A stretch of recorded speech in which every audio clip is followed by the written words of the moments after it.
Hello, everybody, and welcome back to the Zero Gravity Gaming Platinum League. I am MXL, joined, as always, by Taco Cat and That Woo Brandon. How are you guys doing on this interesting night? I just want to watch House of Dragons, bro. I finally have my home set up now. Out here in Oklahoma, this is my little. This will see me as this backdrop moving forward. Well, I mean, a little more consistent. I mean, I know I was ragging on you beforehand about McDonald's Wi-Fi, but it happens. Unfortunately, of course, we're gonna get the bad news out of the way early. The Riot spectator client, the League of Legends spectator client, rather, still not functional. So we will be about an hour delayed in our games broadcast tonight. During that hour, the stream will go offline. We will be back on at 9 p.m. Eastern to get what's going to be just an incredible series underway tonight. But before we get into that fun set, we're going to say, I do want to take a look back at last week's results. Notably, Elysium Rush, Imperial Gaming, Elysium Rush coming in off a 2-1 victory into their games tonight. I don't know if you guys got a chance to look into these games at all, but the big thing standing out to me is Imperial taking a game here. Yeah, I mean, it looks like from week one when they had the Aesop jungler, it seems like now that he is the actual starting jungler, seems to have kind of just picked up and continued with the pace. And I find it really impressive that they took a game off of Elysium. Hey, when you get the ball rolling, it just doesn't stop. So I was able to tune in a bit to see it going, and it just felt really like a big little snowball building up here and there at times. Only when I saw though, it could be times without, but I was in and out on a couple of them. Yeah, I mean, of note with specifically game 3 of that series, Demon running Flashless Mordekaiser jungle, and Azure pulling out the Electrocute Kindred mid. Uh, we'll see. I don't know if I would agree with Electrocute necessarily. I know Azure loves that Kindred mid, though, so we'll have to see if that comes through throughout the rest of the season, because that is always a spicy pick to see. Next up, our other team that will be on stream tonight, VRG Olympus. 2-0 FF win over Glacial Valkyrie, who we still have yet to see. So 2 weeks in a row of a forfeit. There's not too much to dwell on here, but technically, VRG in sole possession of first as a result of that. So honestly, I hope for just the competitive aspect of the league, because you did mention before, if they do get one more FF, that's it for them. They're booted. So I hope they just actually show up this week and we get a competitive game. Again, we have no data on these people, so we don't know what's going to happen. But I just hope they show up and we get games, just so we can have the full 10-man get up here. Yeah, and I mean that's always solid in a lot of points. But if it goes down to 9, we'll just make it. We'll do what we can. But I really love the 10. I've actually played in a league where one team has been dropping out like every other week, and it just ended up to it being like just 5 teams going at it at one time. So hopefully it doesn't get down to that. But we should be in for a little bit of a treat. Yep. Yeah, I definitely agree with you. I would like to see that 10th team stick through. Hopefully, Glacial's able to solidify some sort of a roster coming into tonight's games. Next up, this was kind of the biggest surprise for me, especially coming off of the week 1 games that came through. No Quarter Gaming going 2-1 over Clinical. Clinical actually picking up a game in that series. Any thoughts from either of you on what happened during that set? Hey, I've said it week in and week out. Clinical are the Golden Boys. They're trying to punch up in their weight class, and I'm going to keep harping on it. I believe in them. David versus Goliath. This week is one, or last week was one game. Maybe this week is 2 games. Maybe they'll, actually get the win. I have hope. Hey, it's all about the team logo. That little team power juice just gave them that one little win, and then as you said, they're punching up in their weight class. So the logo will give them a little bit of nice little victory wins here and there. But then with them, pretty much playing to this higher degree, I think people like they always say like iron sharpens iron. So the only best way to do it is to kind of just keep playing up and see what some of these other teams can show them. Because what's also a big point in these type of leagues is that builds that you're never usually used to seeing can go off and can happen to you're like, wow, I never thought about that. So I'm really excited for it, as you were saying earlier, with two of the other people playing some pretty unorthodox picks. So let's keep it going. I love that type of shit. Yeah, iron sharpens iron. I also would argue platinum is just a really shiny iron at this point. Yeah, Everyone's iron in League of Legends, let's be real. But very true, very true. notably, that game that was the win for Clinical last week, Rutenium, top lane Trundle. I mean, There's not hey, I a I don't win's a know win, how. but Yeah, I don't know how he did so well in Tunakali, but this man looked like he popped off. So I mean, I'm proud of him. yeah, definitely Hey, looked good. Trundle just moves. You put him anywhere. It's the simplest champ that I think is to play, or one of the simplest ones. You just kind of click a button and just keep going at someone. So if you're not smart enough to kind of stay away and not jump on them, then hey, that's on you. True, true. Dear Lord. And that brings us to last week's streamed game as well. The battle for banter is what I call that. But Revolution Ice Age, SON Leviathan, I think we all kind of expected this. SON 2-0, the games looked pretty one-sided.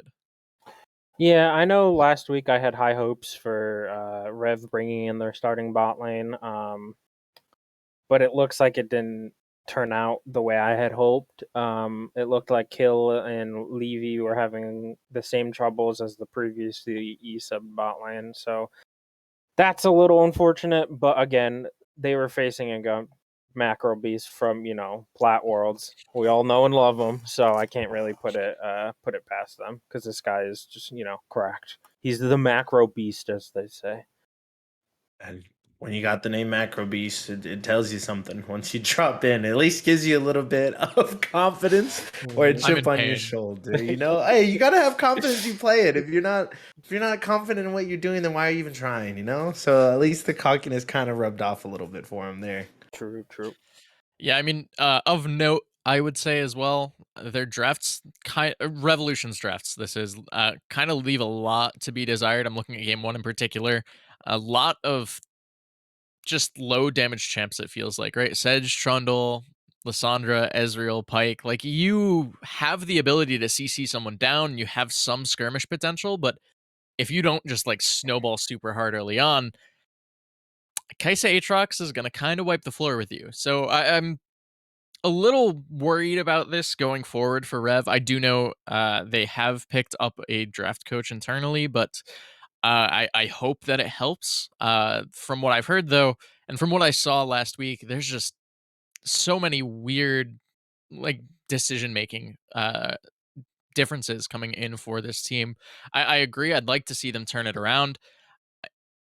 I don't know when that will happen or if that will happen. I can tell you it's not happening tonight, and we'll get into that shortly. But that's where my concern is with this team. And if they're able to turn it around, they could kind of sneak their way into playoffs. We still have hope over here, for sure, for sure. Shang, you'll make playoffs eventually, bud. I swear. That brings us though to last week's games where Tessa correctly predicted the outcome. The last series from last week. This is Chosen Reborn, TA Divine. All right, Taka, you guys beat us 2-0. Hey, again, I didn't want, like I said last week, I didn't want to come in and just, rain on your parade. I had faith in the boys, and, they pulled through. I asked Sybil for a clean 2-0, and Sybil delivered. You may say you solo killed him, and that's all fine and dandy. Yeah, as his team was But, killing my Nexus. yeah, exactly. But, side lane diffs, that's all I got to say. Yeah. Yeah. Hey, once you have that kill over him, though, you can never not like talk about it. I'd bring it up every Yeah. chance. They'd say something to me, and they're like, "Oh, then what? I solo kill you right there," you know?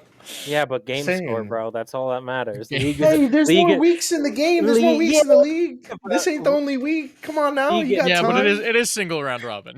Hey, we it's got a more team weeks. Don't game. worry. It's a team game, bro. You want to hit your peak at the end always. You always want Fair to enough. start peaking there. You want Fair to enough. start gradually growing. Because if you peak right now, and you get a 2-0 now, and you just go downhill from there, man. You gotta reach the top of the mountain like Everest. True, true. Yeah. I mean, having played in the series, it was a very weird set to say the least. I think Chosen had a bit of a stronger early game, specifically in game one, and just kind of fumbled the playbook a little bit going forward. Game two, it was mostly just a draft diff, realistically. A lot of team fighting potential that came out, a lot of pick, and it shut down a lot of what Chosen was looking to do. So I think, really well played by TA, showing why they are currently in the top half of the league, currently just barely edging out Chosen in tiebreakers. But that will push us now to this week's games. I do want to get some quick thoughts, some quick predictions. We're going to start with the battle for seventh at this point. Clinical taking on Imperial Gaming, both teams 0-2 in the match score, 1-4 in games. So I want to hear what you guys think is going to happen in this set. So for me, again, I always got to root for my boy Clinical. You know, they're my dark horse in this league right now, and I think this should be a very interesting matchup. As you said, they're tied for seventh. They're both same game score. Everything. I feel like they're very similar in the way they play. Personally, I think the mid lane matchup is going to be the one to watch because, as you said, Azure played the Kindred mid last week. This guy's pulling out all these spicy picks. I think that's going to be the the make or break for Imperial this week specifically. I would say that this is where Clinical can kind of actually take reins of their own team and just get that confidence that they need. Because if they're able to kind of take over on this Imperial Gaming, then it gives them a lot more momentum against some of these other teams moving forward. But if Imperial Gaming just comes by and kind of sweeps them up and just runs on through them, Imperial Gaming will be like, okay, we're back on our flow. But then in their head they're like, oh, it's just Clinical, they're just playing up, so like we still got to kind of bring our A game. But so for both sides it's very detrimental if they lose, so I'm excited to see some good fashion swings out of both of them. Of note, Clinical's next matchups, by the way, are against SON Leviathan, who's currently tied for second, Oh, VRG Olympus, who's currently in first place, and then they're following that up with Glacial Valkyrie if they're still around, Revolution after that. So like the next two matchups are the hardest that they're gonna yeah. have. So I'm definitely excited to see how that's gonna pan out. Real quick, predictions on that series. Taka, we'll start with you. I'm gonna go 2-1 with my boys Clinical. I gotta believe. Ooh. I'm gonna change it up. I always got to be opposite. So as much as I was saying towards Clinical, and I love Big Pharma in the mid lane and their logo, I'm gonna go with Imperial Gaming 2-0. Okay. Wow. This will be Yeah. interesting to watch then. I'll have to keep an eye on this series. I'm definitely really excited to see it, but I think I agree with Taco. I'm leaning a bit into Clinical's boat. I think if there's a series they can take, it's going to be this one. With that said, second set, we'll see if it happens. SON Leviathan, Glacial Valkyrie. I'm still going to probably lean towards SON, even though we don't really know a lot about Glacial, just because SON's looked so strong so far. I'm gonna have to piggyback on that. Like again, we have no data on Glacial Valkyrie. I've looked at their roster sheet many times, and they all seem to be like somewhat solid players, but you can't really shame the facts. We've seen Sun Leviathan for 2 weeks. They've looked strong for 2 weeks, so I think they're gonna stay on their mojo. I'm gonna go 2-0 as well for Sun. Hey, when you're second place and you're not going against first, you just have the higher probability of winning. So we're just gonna go 2-0 because the other ones literally haven't shown up. So Point we're fair, gonna go point, yeah. 2-0. Yeah, just move on with it. Well, we will have to see. Of course, that'll be an interesting development over the course of the night. We will see what happens going forward. But next up on the schedule, TA Divine, No Quarter Gaming. No Quarter 2-0 right now, 4-1 game record. TA 1-1 with a 3-2 game record. So on paper, NQG look better, but what do you think's going to happen here tonight?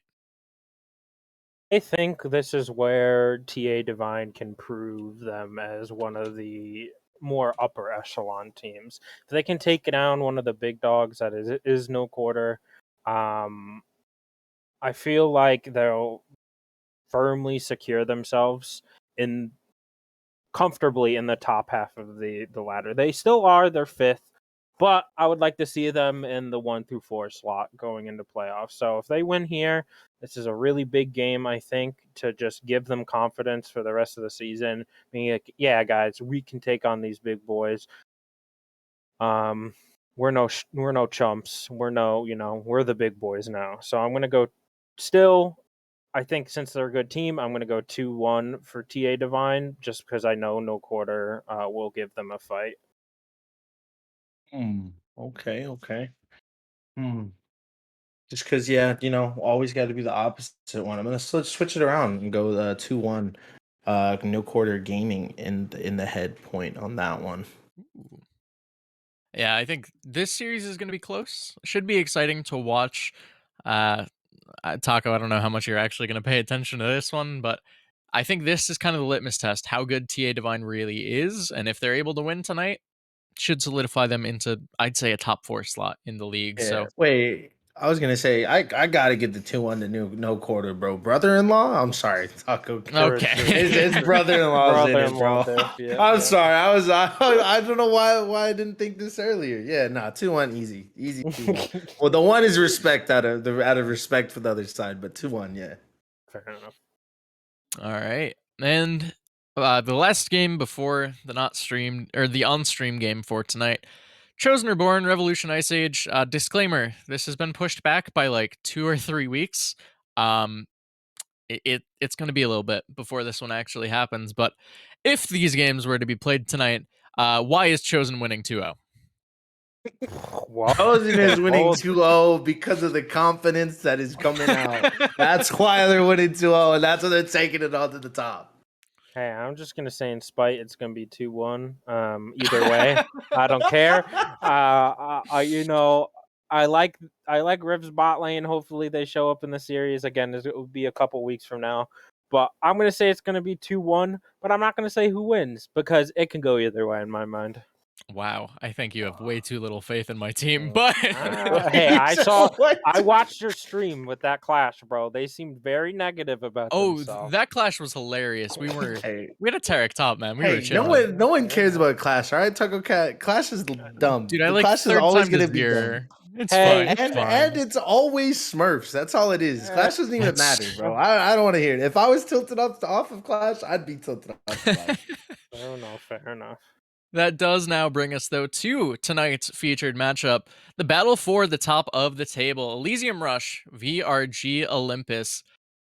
Elysium, 2-0, 4-1 game record. VRG 2-0 with a 4-0 game record. Of course, with the little asterisks, they did have that 2-0 FF win over Glacial Valkyrie last week. But technically, still sole possession of first place right now. Where are we looking in this series? What's going to be the focal point, and what's the outcome of tonight's games? Honestly, again, this is another one of the games where it's like I could see it going either way because of these two teams being very similar in strengths and very similar in standings. I'm gonna have to go with Elysium Rush to 1, just because I feel like they have more to prove than VRG. Just because of the fact that actually, never mind. I'm looking at the standings right now. Both have an FF victory from Glacial Valkyrie, which is ironic because they're in first and second. So again, I still think 2-1. Elysium doesn't have more to prove than VRG because they both have a free win. So I'm just believing in Elysium. No, I feel you, but I'm actually because I was just taking a peek at this. I'm gonna go with the coach diff on this one because drafting, I think, especially is kind of key in a lot of these leagues, and this one in particular because if you just get a bad draft, like it's kind of just GG's. Like you said, draft diff, you're just like fuck. The more your team's just down, you're just like God, I hate our comp into this other comp and stuff like that. So I'm gonna give VRG Olympus the 2-1 over just because from what I see is that they have one.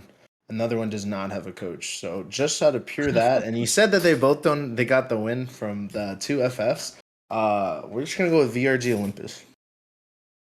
Of note, when it comes to these teams, for the record, Elysium Rush dropping a game to Imperial Gaming last week, and VRG. Okay, it was Rev, so we're gonna grain of salt on that one. But they did go 2-0, which is the reason they are in sole possession of first right now.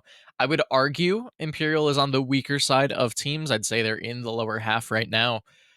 So to see Elysium dropping a game to a team of that caliber does worry me a little bit. With that mentioned, VRG slight favorites in my mind as a result, but I'm excited to see what's going to happen in this game. Taco, Brandon, if there's one lane, one position that you're looking at in this game, what is the pivotal point on the map for this series for these two teams? That is a very good question. I'm going to pull up my handy dandy Roster game, doc. roster doc real quick. Give me one moment. Where is it? I can't find it. Yeah, I'll send it back to you. I got it. I Yeah, got it. no, I got I it. was I gonna got it. say, okay, I all right, got it. I Tucker, got yeah, it. I you got it. I got got it. it. So I'm gonna go with. I'm gonna piggyback off of what Brendan likes. I really like names too, so I'm gonna go with the mid lane because we got Elysium Rush, Book of Eli, Yeah. really good movie. Oh, he So took really good mine. Oh. really good mid laner, bro. That's gonna be cracked. Oh, because I went with my pick though. I got to go against it. I saw it again and I was just like, wait, I said Book of Eli a week ago, but or like 2 weeks ago, but now I got to throw it out the win for my picks, you know. Actually, well, I was looking at both actually on the mid lane side, and it doesn't look like Book of Eli is having too much happiness on his his match history right now. So just because of happy face, sad face type of gaming and match history, I'm gonna go with the lost times in the mid lane. But the ADC not having the game requirement is really gonna like. I think that's where you just kind of abuse it if you're the side of Elysium. And you just kind of take your bot lane and you just kind of go crazy, please forcing the sub for the side of VRG to kind of see if like, hey, you're subbing in, let's see what you got type of thing. And kind of just testing the waters to see if they can take advantage of someone who's kind of probably doesn't have as many games with the main roster as usual. So VRG might be at a little disadvantage the more I look at to it, but I'm gonna stick with my guns and still go with VRG on top. Only the highest level of analysis here. Yeah, they've got the better names, so I'm Name diff, expecting to bro. see it here. Oh my gosh, what am I gonna do with you guys? Well, there's only gonna be one way to find out. Word coming in now, however. I'm going to be validating this before I like fully set this in motion, but allegedly the spectator client might be functional. Might. Keyword might. So there is a small chance we will be going straight into those games. Of course, do want to test things out, make sure everything's working and playable, to say the least. But we are going to call it here for the pre-show.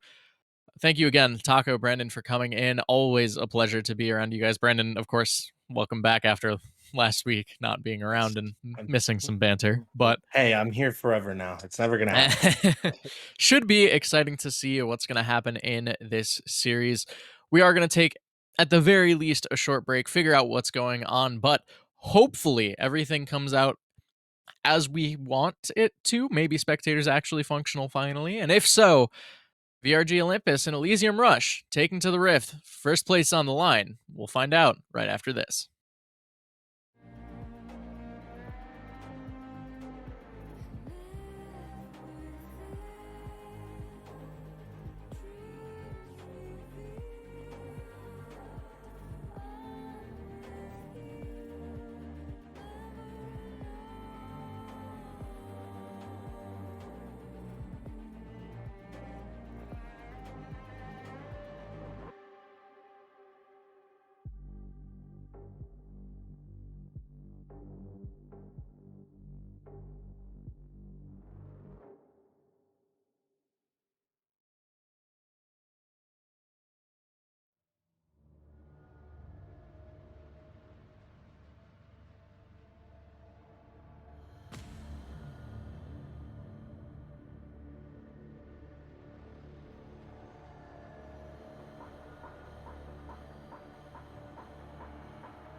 Hello, everyone. Welcome back to Zero Gravity Gaming. We're here in the Plat League. We're ready to get some games underway tonight. We have VRG up against ELY. We are ready to get these two teams underway. We already got some predictions from our pre-show game, but you know, we are gonna get some predictions here in just a second. My name is Shinkari. I'm joined by Sultan, and we are about to get this game underway. Sultan, are you ready? I am indeed. I had the chance to produce yesterday's IBS game, so I'm hoping these will be higher quality, but you'll never know. Plat is always just told to be shiny silver, so. Yeah. I mean, you know, sometimes I feel like the big difference between IBS players and Plat players is just the Plat players just play more League of Legends. That's really the only difference I feel. You know, they just play the game a lot more. So, you know, I think that, especially with Plat folks, is that even though they're Plat and you're like, okay, well, they're just a little bit above average, you know, the best thing to say is that fives will always surprise you. And that's what I feel I've seen across like lots of stuff. So I think these are going to be some good games today. Yeah, and we're already we're already done with the bans. The first picks came through. The ADCs are being picked early. Yeah. So, yeah, I'm thinking that these I would say like most of these are some comfort bans here, especially the Taric and the Vigar in my opinion. Definitely taking Yuumi, Nami, Wukong, Sivir off the board. Like these are some powerful picks we don't want to be seeing somewhere in especially in fives. The second you leave Nami open, it just leads to nothing but Nami Lucian in the bot lane over and over again. Yeah, and I think even though I think it got nerfed a little bit, it was just so strong that it still has the same effect that you just can't win bot lane anymore, especially for the early levels. Hopefully, or thank God that we saw the Nami ban. The Wukong ban I think is also really good. It's been a really strong pick. It was a really popular pick. It's still being seen in pro play, and I think the reason is that he can almost outduel any jungler in the game right now. Bruiser, maybe it doesn't really matter, and then he still has that potential of like sticking to your ADC, knocking up twice, and just create space for your team. So Wukong ban comes through. When we come to the pick, Senna, it is not the most popular ADC, but we've still been seeing it. I think even in LPL they picked it. They normally paired up with Tahm Kench, so I'm assuming, looking at VRG's draft right now, it might even be an Olaf jungle Karma mid, and then maybe pick Tahm Kench up later onto this draft. For the Elysium sides, MF is always a safe pick for ADCs, has a ton of range. When it comes to team fighting, she's almost just, she doesn't really have any other ADC that can do the same impact with one ultimate button. Lilia can out-tempo Olaf in the jungle. And finally, Elysium's last pick just came through as Vel'Koz. Really strong just wave clear, especially until Vel'Koz wants to hit those like 1 and 2 item power spikes plus level 6. So for now, Elysium is just basically saying, we want to farm and then team fight you around objectives. On the other hand, VRG has some other ways to play this game through, like invading with Olaf Karma. For sure here, and honestly, I'm liking this kind of first half from Elysium here. It's just I have to throw out a quick question mark because when Lilia and Miss Fortune were picked together, it was because Lilia's sleep does not get interrupted by DOT effects. And Miss Fortune's ultimate is technically a DOT effect in the game. Now, this was around the end of season 11 when this interaction was played together, and it was to devastating effect, especially. But I'm not sure if that got patched out. I feel like that was something that got fixed, and then like, oh well, Miss Fortune and Lilia aren't good together, but Miss Fortune is still good with like a lot of other characters. So we'll have to see in this game if that's still something that is able to be done here, because I think that's a really big thing here. Because if it doesn't, then there's Elysium basically has to spend these last few picks here really going gung-ho on making sure Miss Fortune is gonna have an ultimate that she can pair with here, and you know, there it is. There's the Nautilus right off the bat. Yeah. Plus, I think VRG is kind of forced to pick Tom Kench here, because if you don't, then that Senna will be really easy to kill. All those ults on top. You don't even need the MF. You can just send Vel'Koz there and just use his ultimate and then keep MF for maybe a bigger teamfight opportunity. I think about the Lilia Misfortune combo, they might have removed it, but I think the fact that it's removed doesn't really matter, because Lilia Ultimate, when you land on multiple people, even if it gets affected by MF, you can just position yourself until you proc the ultimate, and then you just, when good positioned MF ult doesn't really matter, like, at least the enemy team will be forced to use the flashes. So I think Lilia MF is good in that sense, but again, Lilia, if you go for the ultimate, you might sometimes bait your teammates. The enemy team does have an Olaf that is actually complemented by a Karma and a Shen, so that's going to be a really hard thing to deal with for them to later on to the game, because this Olaf with Karma shield speed ups, the Shen, the Senna's global ultimate even giving shield, so they're just gonna kind of try to play through this jungle. And on the other side, Elysium, depends on this last pick, yeah, the Mordekaiser, one of the best counter picks you can have into Shen. Shen doesn't really even get any space to press R, especially into early laning phase when he first hits 6 and all that. And even if he ults, that just makes him that much vulnerable in lane. Sometimes, especially if you cannot pair it, sync it up with your TP cooldowns, you're gonna lose a lot of time, plus EXP and gold against the Mordekaiser, and that's what you don't want as the Shen. When once you go down, that matchup doesn't get any better moving on to the game. And I don't know, I kind of favor Elysium's draft. It is kind of AP stacked, the only AD source being MF, and once MF ult is used poorly, this might just end up as a handicap for them. Olaf, as we know, he can go Force of Nature, Spirit Visage, these magic resistance items. So I think Elysium, they're just farming. They have a strong lane in Mordekaiser, so just let Mordekaiser do the early game job. They can actually look for heralds. And VRG, they kind of need to play around with what they have, because they don't have the good team fighting. They don't have the press R and win team fights combo. So it's going to be an interesting match from drafts. Yeah, I mean, it does look like they have sort of like a skirmishing. Let's have like a few people here and there, and we'll have, you know, Senna and Shen for kind of like long range. Like even if Senna and Shen aren't involved in the fight, they can be in one way, shape, or another. So I agree. Like VRG doesn't look like they want to be the full on 5 team fighting composition here. And while Elysium's damage profile is going to be relatively easy to build around, I still feel like if VRG is not playing to their strengths, then this is going to be a lot of team fights where Elysium is going to run away with it, right? Because there's another problem that Shen can just be pulled into the Shadow Realm and suddenly he can no longer ult anyone, right? Like that's the other thing too. Like Shen is going to be denied a lot of experience and not really going to be able to trade well with the Mordekaiser, because a lot of that damage that Mordekaiser does is in that Mace Slam, is in that AoE that he does, right? And so Shen isn't going to be able to dodge that with his dome, right? Which is his main source of how he duels people. So he's not going to have some good duels in the top lane. So really, I feel like this Olaf is mostly going to have to look to mid lane here in order to help influence LeBlanc to pop off here.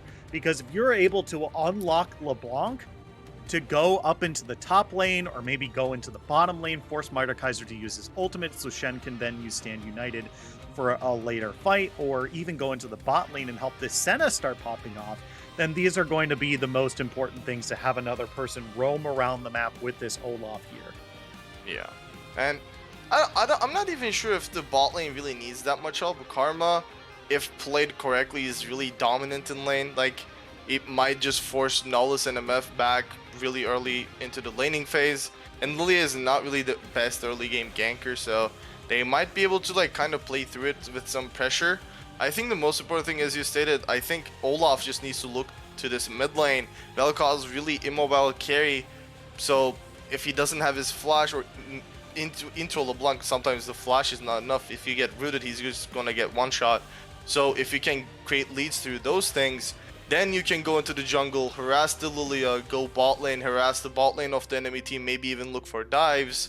Because you still have the Shen. Even if he's not able to come through, he can still help you help you do the dives with the shields, and it will force Mordekaiser's hand to like kind of overextend in lane, create more pressure, and maybe sometimes even overextend when he doesn't have his ultimate because of the Shen's ultimate pressure and to stop it. So I think both teams really have ways to go at this game. It will come down to execution greatly, and personally, I favor Elysium's because it is a little easier to play. But if VRG, if they know how to play this, if they have scrimmed with this and have experience with this comp, it is also really strong, and this Volkaz and MF will have to be scared of that Olaf, because Mordekaiser can't take him into Death Realm. He ults out of it. Yeah, I mean that's the real big thing for me too. I mean this Olaf is really going to be like, if in this early game Olaf is able to really pop off, like not just get a lead but become scary. Like if there's too much gold into the Olaf, then that's really going to be a linchpin into this group, because Olaf is just a character that could just build a Mauve Malmortius and then just never die. This team will just not be able to deal damage to this Olaf, right? He'll be able to heal through the damage with the bloodline proc and the shield and the lifesteal he gets passively, the amount of attack speed he gets passively. Like, that item is so good on him in this game against the enemy team. Like you said, has a very high magic damage profile here. Even Misfortune sports a decent chunk of magic damage herself, right? So there's going to be a point in this game where Olaf is just going to maybe just sit on a Hex Drinker for like a little bit and be able to just duel whoever he wants, right? Mordekaiser, Lilia, Vel'Koz, even Misfortune a little bit, even Nautilus to a degree as well. That it's just going to be, you know, if this Olaf gets too far ahead, I don't know how the other team is going to be able to deal with it, because Ragnarok right into the Misfortune, right? Ragnarok walk perpendicular and then downwards, and then Misfortune is in some trouble. Yeah, and like the side of Elysium's comp is heavily reliant on CC. The Mordekaiser ultimate, Nautilus, his whole kit, and even Lilia, like this, the Sleeping Lullaby, I think, or was it? I don't know. The ultimate It's fine. was the ultimate. Like they're all reliant on these types of things to really affect these team fights. Even Volkaz with his E to set up for his own like set of combos. So I think it's going to be really hard. But if this Olaf is behind in game, and that just means Verges just they don't really have a chance at this game. Yeah, for sure. But with that, we are going to take just a quick break, and when we come back, we're going to be on the Rift of VRG up against Elysium. Don't go anywhere. We'll be right back after this.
Hello, everyone. Welcome back to Zero Gravity Gaming. My name is Shinkari. I'm joined by Sultan here, and we are about to get this game underway. We are here on the Rift, game number 1 of VRG versus Elysium here. Week number 3, 5-point start. We're ready to get this game underway. Sultan, are you ready? I am. I'm really interested to see how these teams actually play these comps. They drafted really interesting things.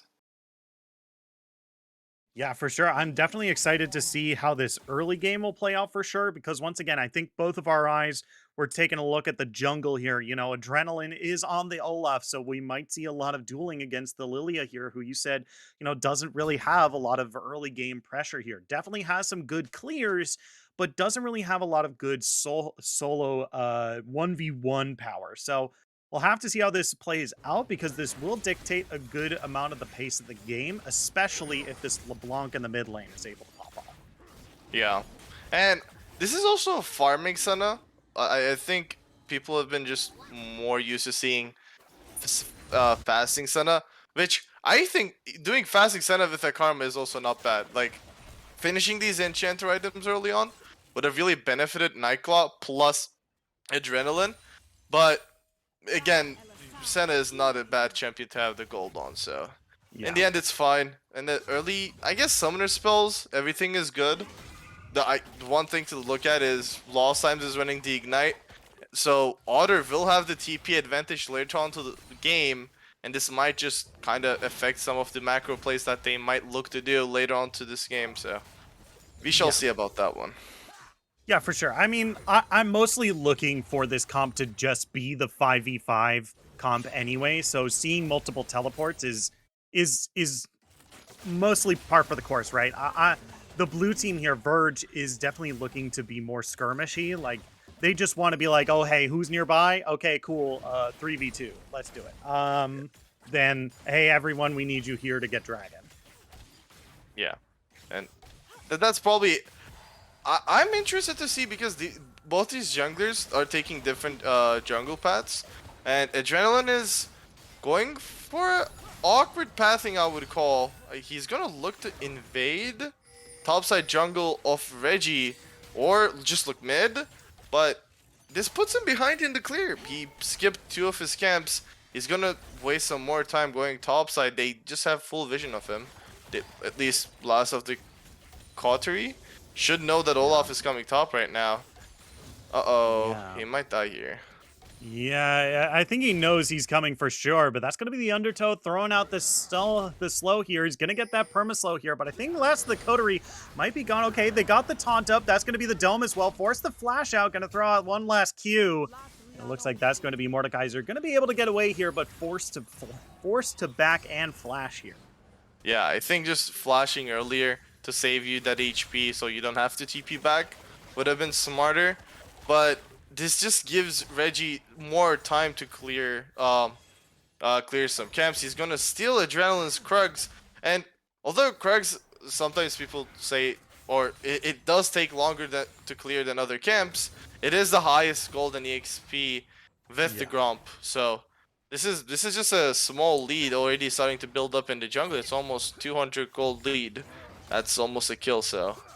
Yeah, and it's also important because, you know, we were talking about how Olaf has just a bit of a better dueling pressure in this early game than the Lilia here. So by not being able to find Lilia, you know, they're not able to truly find that advantage that they're looking for. If this game goes slow, I think this is going to be favored towards Elysium here. Yeah, and if you're only 5 minutes in, barely, and there's a 600, 700 gold difference between the two teams, although there hasn't been a single first blood, and if this game goes at this pace, if Elysium can keep playing like this, just building leads through lanes, through CS difference, through pathing in the jungle, this is what they want. They just want to farm until they have this team fighting tools that they need.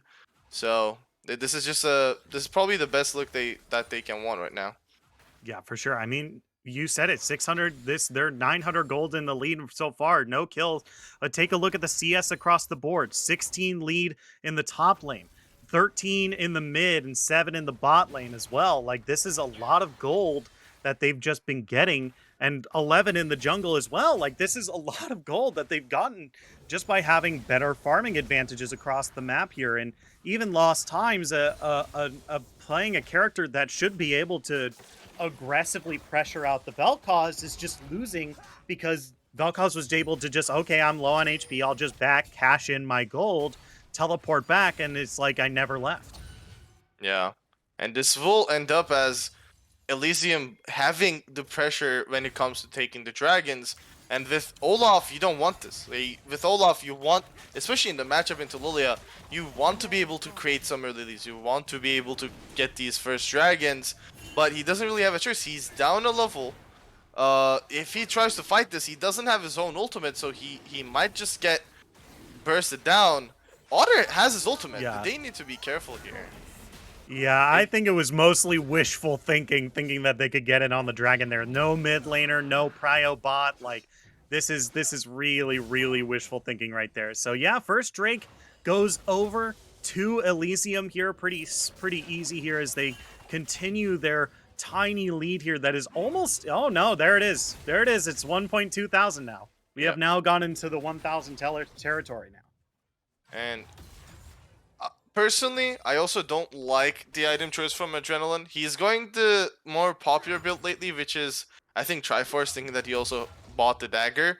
But I think this game, you want to be a little bit more sticky to Vel'Koz, to Lilia, to MF. I think Strat would have been a really good value item for him. He will sometimes struggle with keeping up with them. MF is one of the highest highest MS ADCs in the game. He's also running the exhaust. Yes, exhaust doesn't specifically slow him down, but if MF can create enough space to like let Olaf ult run out, which is much easier than before because of the rework to it. If he's not auto-attacking anyone, it actually just runs off pretty fast. It is going to be difficult for him. Yeah, I don't mind the Trinity Force build. I think getting just the movement speed by itself from the Trinity Force might be enough to keep him on top of the target that he needs to do, especially since he's got Karma around as well, right? Like Karma Shield plus maybe Shirelia's Battle Song plus Trinity Force plus Ragnarok, like that's a lot of movement speed already. And if he needed more, like Swifties are there as well. Like there's a lot that Olaf can do in order to make sure that he's constantly stick. I'm just, But I think it's fine. the reason I say that, Okay. yes, Olaf can be sticky, but again, even if you're Olaf, oh, never mind. There's a bunch of fighting. Oh yeah, there's a lot of fighting across the map here, but Adrenaline did use the Blast Cone to go over the map here. But now Last of the Coterie has pulled them into the Shadow Realm here, so Yami no Gemu. Here we go, they're going in. That's going to be the bowling ball coming across here. It's going to land onto Adrenaline. Kobold is incredibly low, but he's going to be put to sleep. He's not going to be able to finish off the kill, but that's going to be the center ultimate coming across here. Looking for Last of the Coterie, but that's a huge shield coming across here. Going to be able to get that last undertow, gunning back in. Cobra's could use that Stand United, but it's not going to be able to save Olaf this time, and now he's tugging a bad position. That's a double kill for the Lilia up in the top lane. 2 for 1, and the first blood is finally spilled on this map. Yeah, and even they use 3 of their ultimates. They use even the Senna ultimate to help. The flash underneath the turret here. That's going to be bullet time as well. Aliak goes down here, and Creatine might be in some trouble as well. Forced to flash away. 1 for 1 in the bot lane. I think that's what do you think about that one down the bot lane there? Well, 1-for-1 trade is not the worst, but the worst case scenario for Fate's Eclipse is kind of happened that he lost another wave of EXP, and these things really just stack up. He is up a level because Nightclaw wasn't in lane as much, but like just being down in CS is what really hurts Senna, because he's not going to have access to as much souls as he would have if he was fasting. Right. So obviously there will be that gold difference between him and MF, and when MF gets enough armor pen, VV said the enemy team has a lot of AP in the case of Adrenaline's Olaf, but when you're stacking MR, you're gonna get shredded by a lethality MF. That's one thing. So MF getting strong, MF getting leads is also really bad for them, thinking that he is the solo AD for his team right now. For sure. Talk to me about that top lane, because you were talking, they spent a whole lot of ultimates in order to try to turn that into an even trade up there. I think last of the Kari, he could have tried and killed Cobra in the ultimate. He just tried to leave. I guess Reggie did tell him like, just back off. I'm on the way. We can clean it up. But I think he could have just killed Cobra. And once you kill him, you get out of the ultimate with their stats. So then you're tankier against the Olaf. Then it's a 2v1 against the Olaf, right? Yeah, Oh, looks like Eliotter. Yeah, we have another fight coming in here. They're going to be able to land the snare, but it's okay. Vel'Koz snares himself here, but now there's a whole lot of low HP bars. Lilia doesn't need to choose which one of them is the spirit. They can just swing their totem around. As now it's a 1-for-1 here as Adrenaline goes down, and that's now a 1-for-2 here. Oh no, make that a 2-for-2 rather, as in the bot lane, they're able to pick up the kill on the Nautilus. 2-for-2 across the map here, but the red team still in the lead by a significant margin, 3,000 gold at 11.5 minutes here.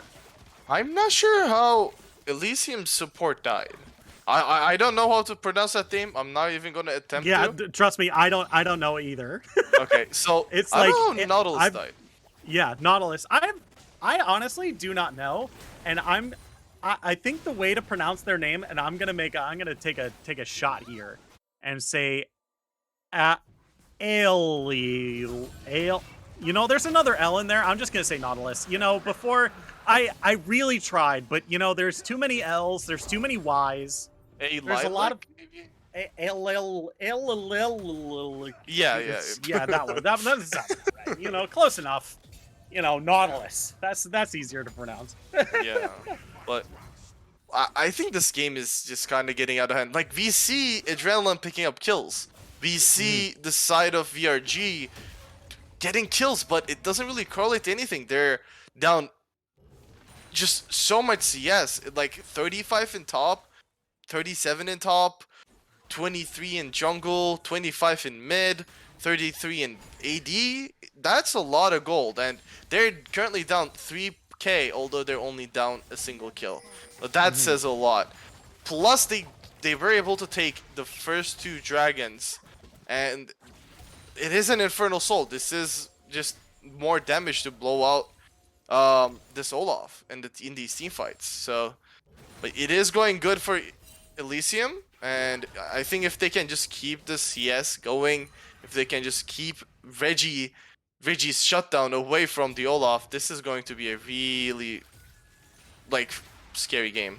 Yeah, for sure. I mean, I totally agree with you, because like this is exactly what you want. You have a snowballing AD carry who got 1 kill, is 33 CS above their lane opponent, right? There's nothing for this Olaf to get. There's nothing for them. There's no neutral objectives for them to play around.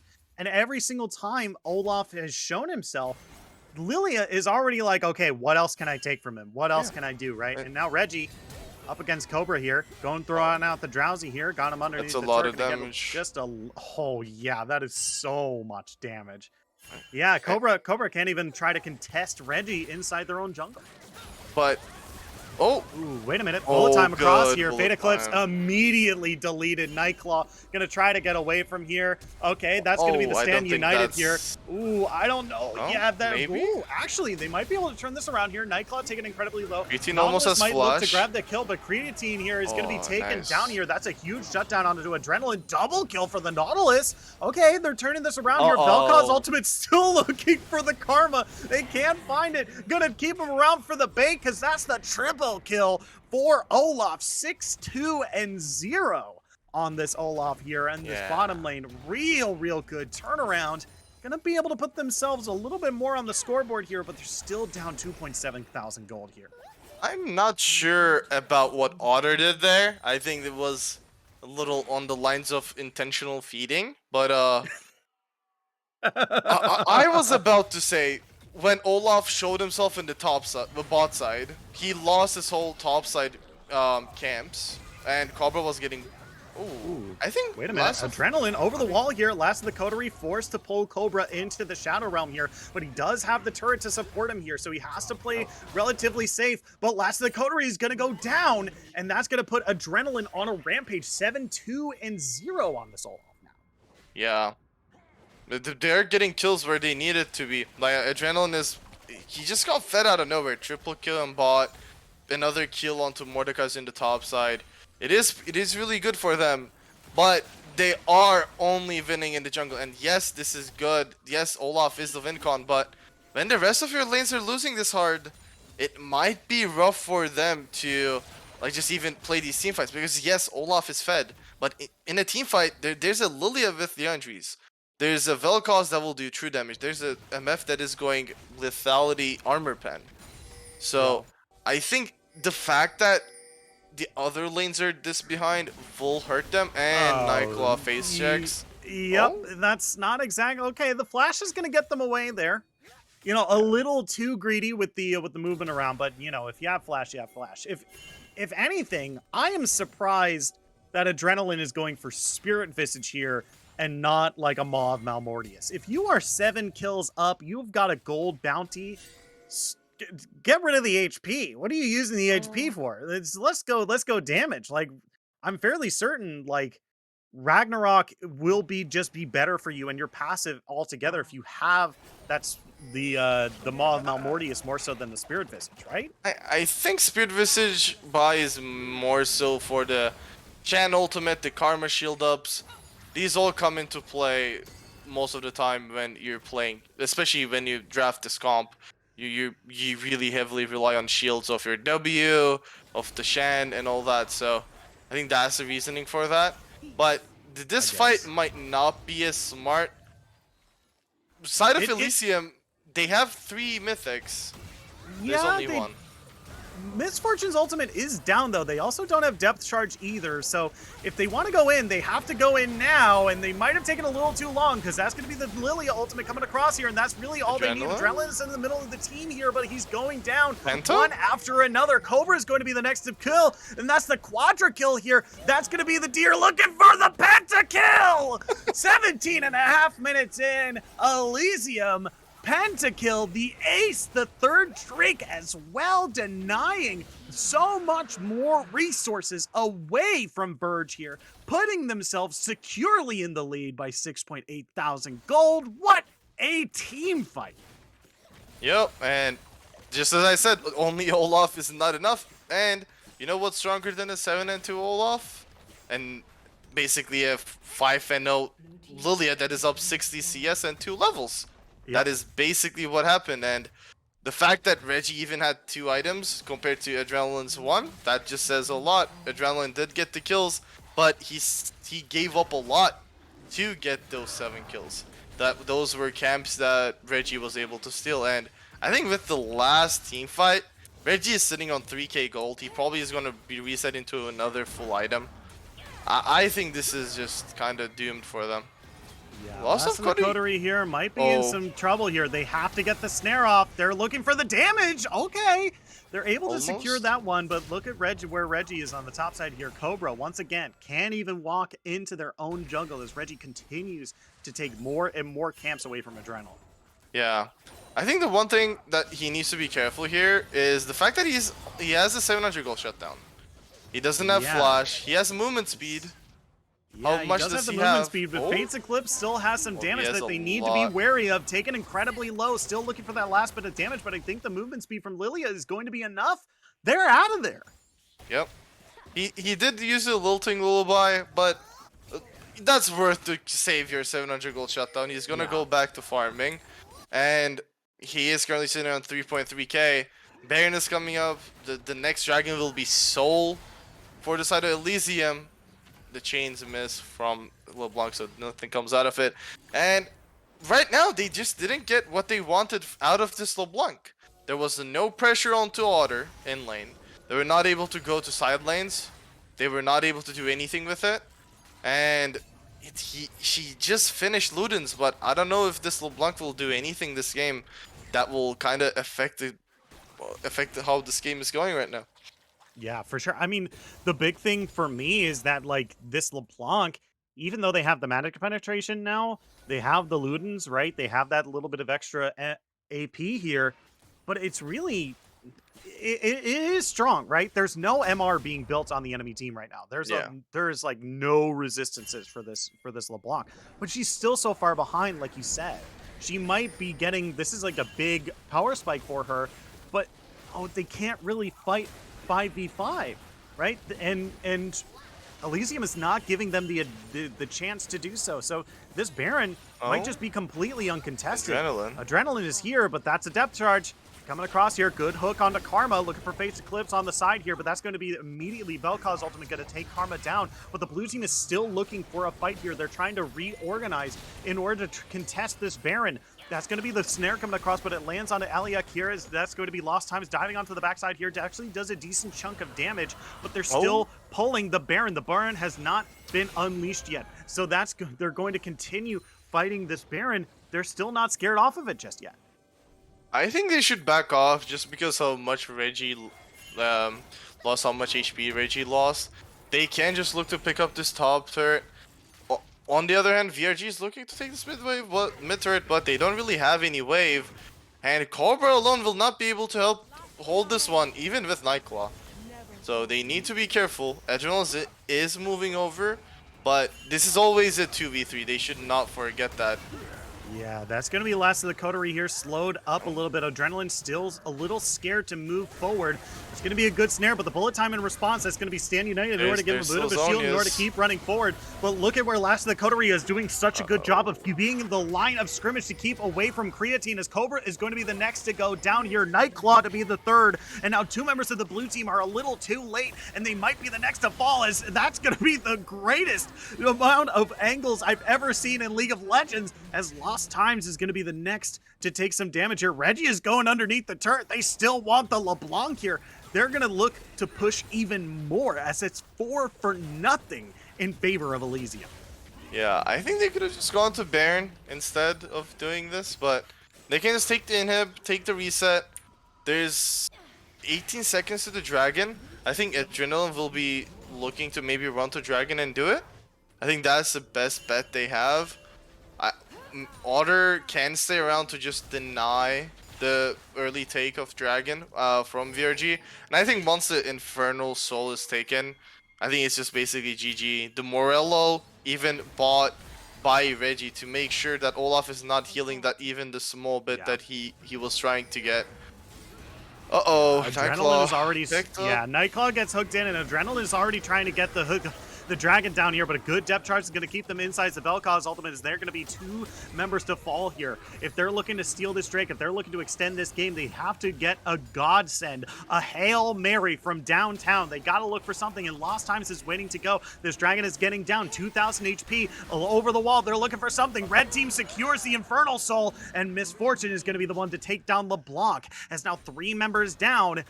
And 13,000 gold down and a soul down as well. The red team can just march on this base with super minions already wailing on the Nexus turrets. Yeah, and Fate's Eclipse really cannot hold this. Like, this is Reggie. He's just running around, just doing what the deer does, just being tilting to the enemy team, just being annoying. Just a lot of movement speed. Still has a 700 gold shutdown on him. Maybe a dream defense comes from the side of VRG. It might be possible, but again, like, if you're gonna use farming Senna, I think you just need to be building damage. I think the fact that he went for Umbral Glaive, yes, Umbral Glaive is a like efficient item when it comes to your gold. You're not doing any damage. You're not viable when it comes to dealing with this Lilia, when it comes to dealing with this Mordekaiser. I think at least going maybe the Kraken Slayer build would have been better, or if you're going to do the Lethality build, let the Karma farm, because Karma being stronger correlates to Olaf being stronger, and you're trying to play through Olaf. I think this game is over. It's been over since the Pentakill, maybe even longer than that, maybe even before that, but I think for game 2, don't put all of your eggs in one bag. I think that's what they say. Yeah. So my English, I don't really know that many phrases, but yeah. It's usually folks say don't put all your eggs in one basket. Okay, but, you know, yeah. bag, same deal. Yeah. You're close enough. 95%. You know. Okay. So like Olaf worked, but when you draft this much just to help the Olaf, this Olaf needs to be like up in CS, not getting Flame Horizon. Like, you cannot have your main carry be down 100 CS in a jungle matchup that Olaf normally wins. Oh my Fates god, Eclipse, Fates you Eclipse see might that? actually die to a stray Lilia orb here, Reggie. as they're gonna use this as an entry point into the fight here. Reggie actually taking pretty low, but gonna go golden underneath the turret here as it gets passed off to Olaf, or Nautilus rather. And now, just before, I don't know if you blinked, but I know I did, and the entire enemy team just disappeared.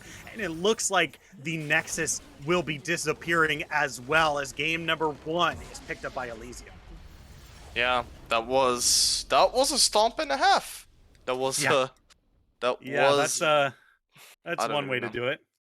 do it. But like, I think the worst part about this is the fact that every lane that VRG drafted got gapped. Like, Yeah. they didn't have a single lane that they could play through. Even when Adrenaline was 7-2, Reggie was ahead. Like, even through that many kills, even through that much sources spent for the Olaf, they were still behind.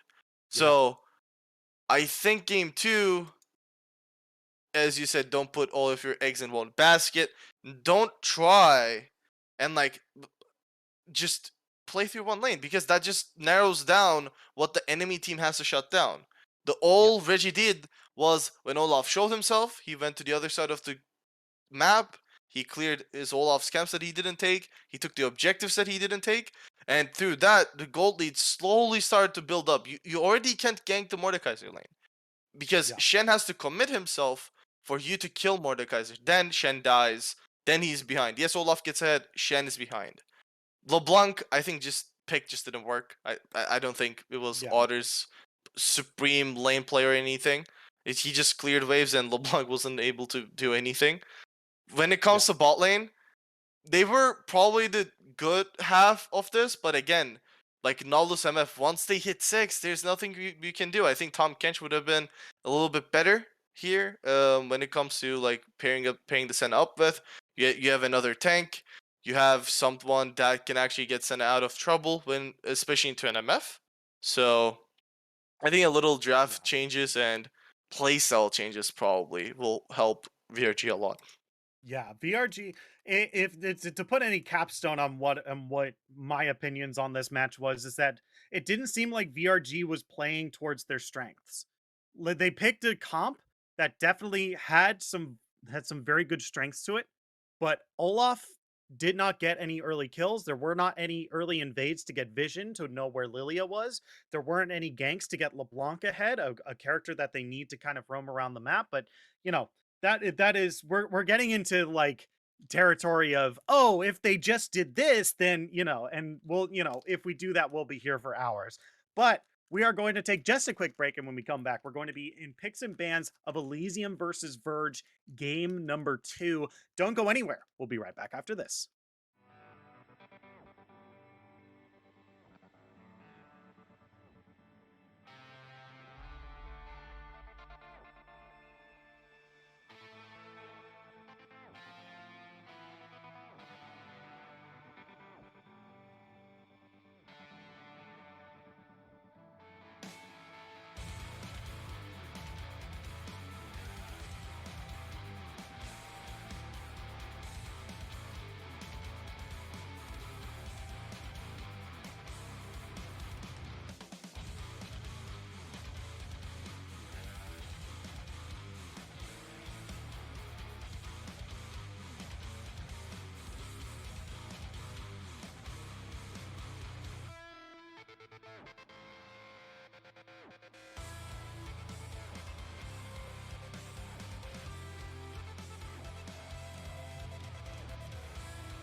Only one sale away from the Shopify 1000 Club. Is that a thing? Wow, Mom, have a cookie. I'll take one.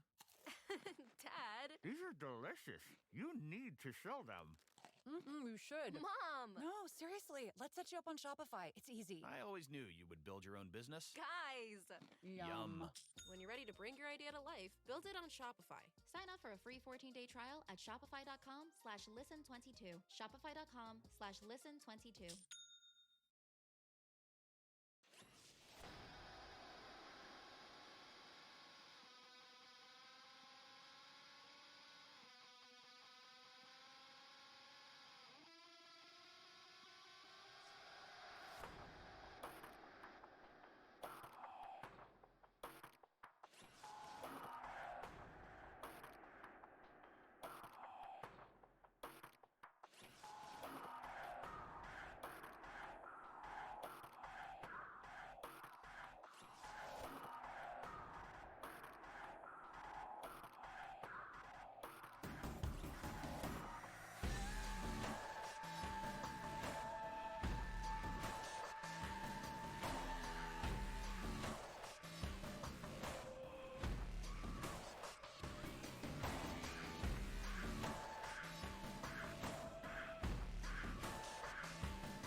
Hello everyone, welcome back to Zero Gravity Gaming. Here we are, game number 2 of Elysium versus VRG. My name is Shinkari. I'm joined by Sultan. If you're joining us for the first time, Elysium had a very strategic game. Number 1, they got early leads with a lot of CS in all the lanes, and it was very hard for VRG to keep up with just that much gold going to their opponents so early on. So here we are, game number 2. Let's see if there are any changes in the draft to make any sort of win for VRG to bring us into a game 3. Sultan, are you ready? I am ready, and also we already see some difference in bans. We see, interestingly, they banned Diana this time. It is one, I think it is the best champion for Reggie. Although his Lilia looked really on point, Diana is his main pick. But when you did that well in game 1, you better just like keep going with it. The pentakill in 17 minutes, just perfect ADA. Just if it's working, don't fix it. Yeah. And They VRG? They say if it ain't broke, don't fix it. And yeah, Verge looking for the misfortune here as their kind of fourth ban here. This does leave the Nautilus available to them as well. It's just interesting to me that Elysium offered to go for the Lilia here. I know it worked in the previous game. I don't doubt that, right? But like, man, Sivir was wide open, and Sivir is still very good. Yeah. And not only Sivir, like I think champions, like the ADCs that were more common than Misfortune, like Zeri, Sivir, even Seraphine bot lane, Nyla, Aphelios, these are all champions that are still not banned. Even Kalista Draven, it is a little harder to play champs, but if you can execute them, they're the best ADCs in the game right now. Kalista Draven really lane dominant. MF can't really do much into those too. Yeah. So early picking the Ornn too. I'm not sure about this. You still didn't ban the Mordekaiser. Ornn is another champion that gets bullied by Mordekaiser. And this time, it's not like Shen. Shen can sometimes even affect the whole map. Ornn doesn't do that. Ornn is stuck in lane. And especially in later teamfights, when he calls the Ornn Horn, Mordekaiser ults him, that Ornn Horn is not going anywhere. So I think it will be hard. Elysium picks Zillion instead. Zillion Sivir. So we will probably see a Mordekaiser ban second phase from VRG. But Zillion Sivir, that's going to be a lot of movement saved for that Lilia. Yeah, I mean, the Zillion here I like a whole lot because he does end up being a very good bomb delivery service for Lilia as well, and the target. Ooh, okay, I actually like this, and we'll talk about it in a second. Zillion, I like because, you know, if Lilia is going to be charging into the enemy team, just having that maybe like the extra movement speed and the resurrection as well is going to be very good. Problem is, Zillion is going to have to stick relatively close to Lilia, which he doesn't really want to do. He wants to kind of just like, all right, get in there, champ, like, and then just kind of hang pretty far back, right? So it just depends on where the Zillion is going. I do like this Renata Glask pick because Renata Glask is very good into champions that have lots of high attack speed. And Sivir, and I have to double check if this is how it works, but if Sivir activates her Ricochet and then she gets berserked, that Ricochet could still be bouncing across their own team. Yeah. So this is going to be an interaction that I really want to see from Renata Glass here, if that's how it works. Even if it doesn't, Sivir getting ahead and then getting hit with a Renata Glass ultimate is going to be very, very dangerous for Elysium. However, Sivir has spell shield, so, you know, who knows if that even works. Yeah. I think the problem with Renata here, I think it's normally good in lanes where, let's say if this was Sivir Leona or like Sivir Alistar, Sivir Nautilus, when there's more engaging things on top of you, I think this is better. In this game specifically, probably rather than Renata, because the ultimate is OP, but it comes really slow. So I think it will not be as hard for a team that has this much movement speed in Zillion, Sivir, Lilia. So I don't know, it's going to be decently hard. Kindred Dancer is not bad. Last time they were getting cleaned up in team fights. I think this will kind of help with that. And crucial team fights, he will be able to keep his teammates alive. But I think the bot lane right now for VRG might just get bullied in lane because of like Renata is not the best ender to Zillion. And after Misfortune uses her E, Sivir will outrange her pretty good. I don't know. I think for now the draft is pretty even. I think it kind of depends on what Elysium answers to this more in top lane. Yeah, I mean, there could just be there could just be a lot of tension here that like goes up against the Ornn. I don't mind the set either, right?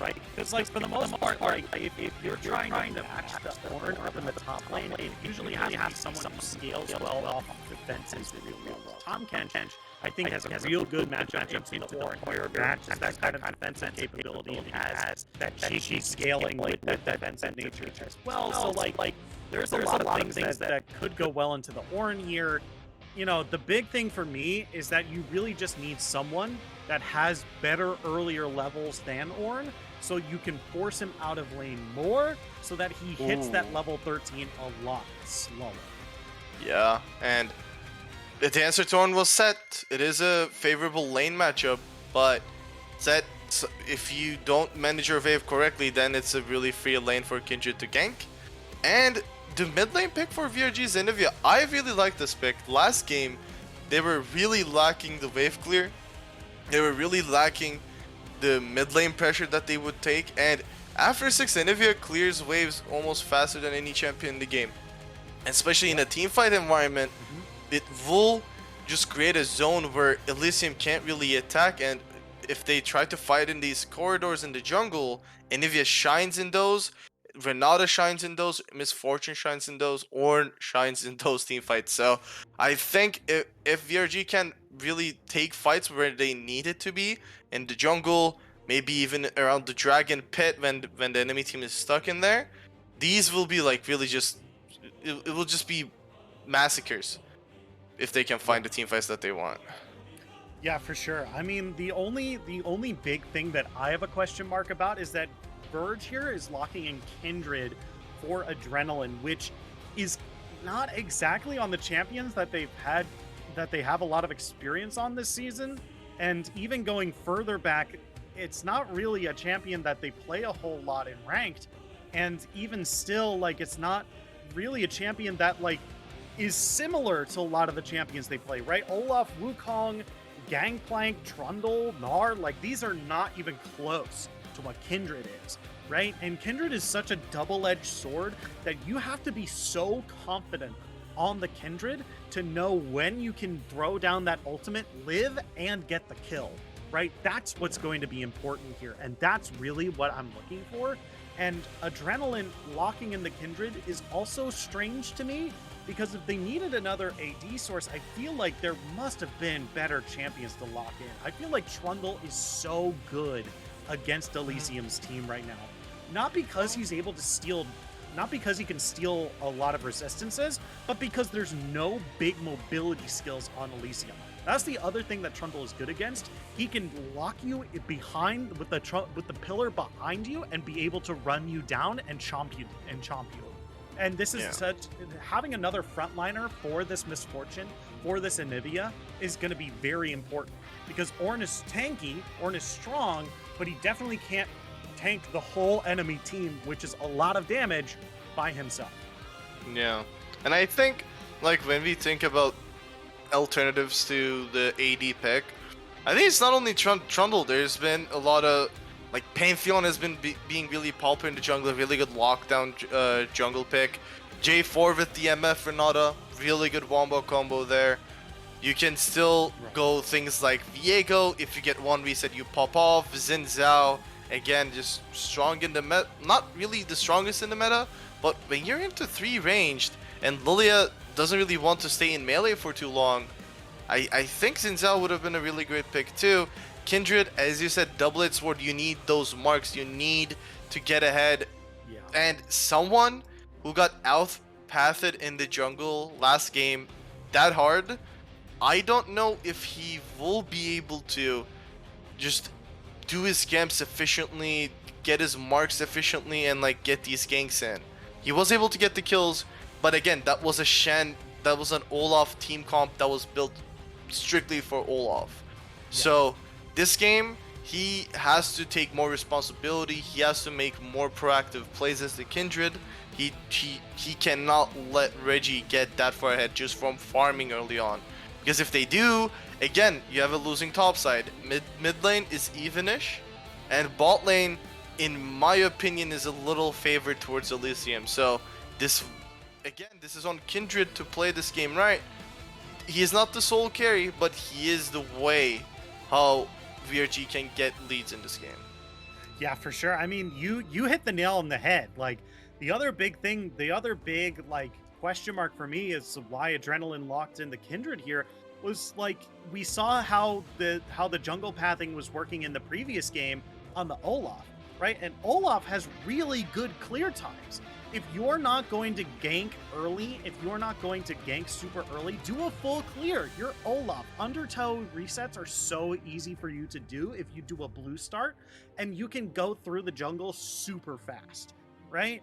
And so by doing these, by missing I think it was 2 camps early, like he didn't do a full clear, and then tried to go into the enemy jungle with no prior knowledge of where Lilia started, meant that he's just went so far behind. If they want to play Kindred, they need to be so much more proactive about pushing vision into the enemy jungle, knowing where Lilia is, and making sure that they do full clears, because Kindred does not become a champion until having at least 2 marks. And if you are falling behind and farming to a Lilia on an Olaf and not getting kills, then this Kindred game, not only a stylistic difference, a jungle difference, like this is wildly different from Olaf that we saw before, and going to demand a completely different play style from what we saw from Adrenaline before. So this is so odd to me. Yeah, and again, they'll use pro comps for this, and like when you look, it's just the game style tactics. You can control any objective if you have the position advantage. This is exactly what Elysium did last game, and they have the comp to use it this game. Try not to fight before poking the enemy. They have the range. They have Sivir. They have Zillion. They have Victor. They have all these champions that can poke the enemy down.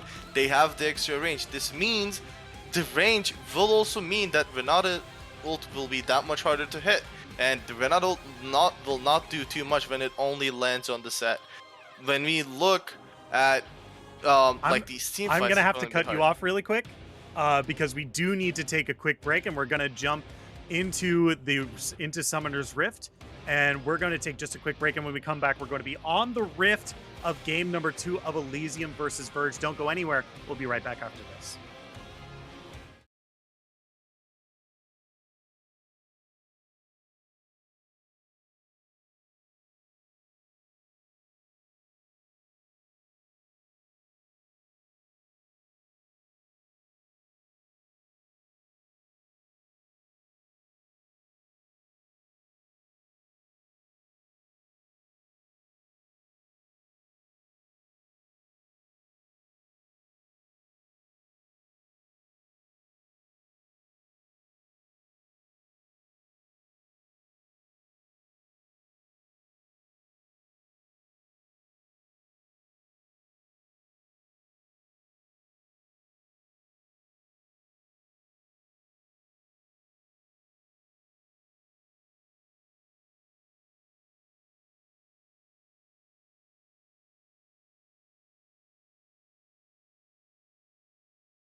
The era of metal has begun, and metal shall prevail. For we know what they have done. 5 legends of our realm who sought to follow the path of their dark musings. But they did not know what they had summoned. Pentakill. To these creatures, there is but one thing left to do.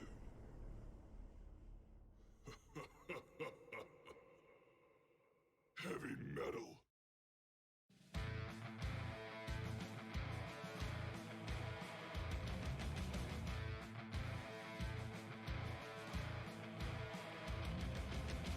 My king, how was I supposed to know? Everyone will falter when you die. And as we speak, the army of our enemy is approaching our gates. We cannot fly.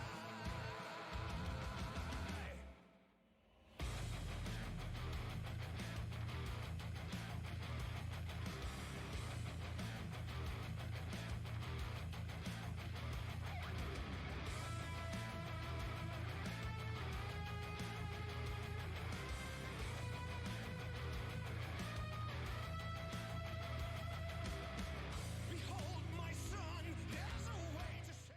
Hello, everyone. Welcome back to Zero Gravity Gaming. Here we are, zero gravity, all the way out in space. My name is Shinkari. I'm joined by Sultan, and as we slowly get closer to Summoner's Rift, here we are, game number 2, Elysium versus VRG Olympus, and now we are finally ready to get this game underway. We got a 5-point start one more time. Sultan, are you ready for game number 2? I am ready, but I'm not sure if Cobra's ready. I know that strat. That's not how it's done. You don't buy the control ward most of the time. That just takes off gold of yourself. And a good play from Reggie. He started with the sweeper. He got the first ward kill onto last of the Coterie. So that means he's going to hit level 2 just off the first wave. And that means more pressure in the top side. So good start. Good first 1.5 minutes played from Elysium. And Oh. and the game's over, baby. That's Wait. it. They're invading. Oh yeah, they definitely are invading. Are they taking chickens? They Reggie's probably starting just. from Raptors. This is the easiest take on the planet, right? Lilia takes Yeah. chickens so quick. And if Adrenaline is not fast, he might even lose red. Oh, Reggie needs to be Okay. careful though. Yeah. Okay. They're still fighting. I think Reggie was able to get some of the. Yeah, I think they got most of the chickens there, and I think Reggie was just walking away with the tail end and maybe a couple of the smaller chickens, and then got a red buff as well. Yeah, and I think I think he has 3 raptor. Like, he got all of the raptors other than one of the small raptors. So that's the 3 CS that he has. But level 2 comes in early for the bot lane. Yeah, Fates Fates Eclipse. So much damage from the. Oh my god! I tried to say the name again, and it's just. Ale. Let's just call him Ale. Ale. Ale, Yeah, like ale, yeah. like beer. Okay, yeah, I got you. Yeah. Okay. Zillion in the bot Ale. lane. Ale. They've so much damage already onto the misfortune here, and this is Oh. really how you do pressure. Oh, he this W'd early the wrong levels. Yeah, top lane is also not going really well.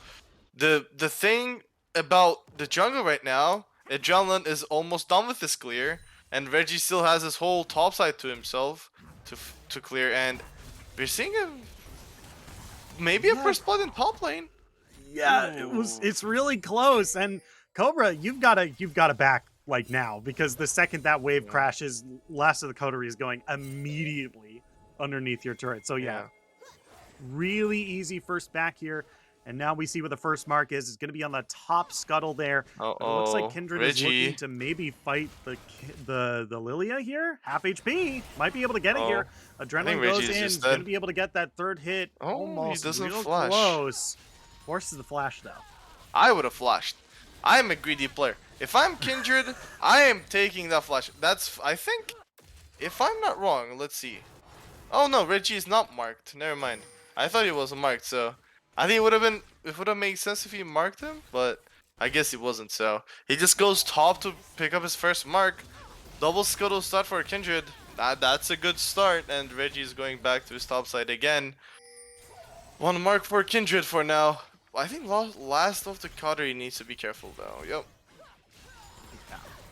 Once Everything again, is this fine. this Kindred here, biggest question mark from us, the casters here. But I think Adrenaline is wasting no time being like, okay, I hope the casters enjoy the taste of feet in their mouth because that's what I'm going to be doing for you. This entire game, proving you wrong, as that's already a decent chunk of aggression that we didn't see from the Olaf play earlier on.